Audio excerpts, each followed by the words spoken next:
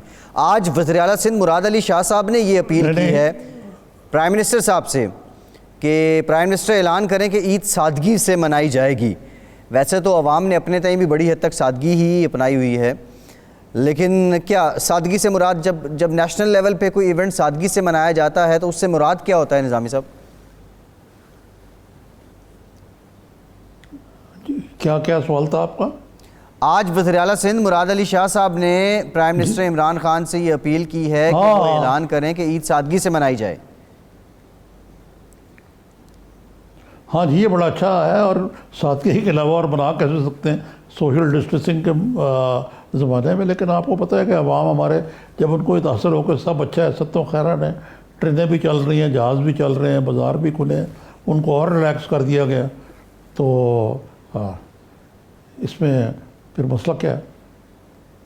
اچھا, ٹرینیں چلنے کا آپ نے نظامی صاحب ذکر کیا ہے. ٹرینیں تو چل پڑی ہیں لیکن آن لائن سسٹم جو ٹکٹنگ والا ہے بیٹھ گیا ہے, اور شیخ صاحب نے یہ اعلان کر دیا ہے کہ وہ کھڑکی کھول دی گئی ہے, پرانی کھڑکی جو ٹکٹ لینے والی ہوتی تھی.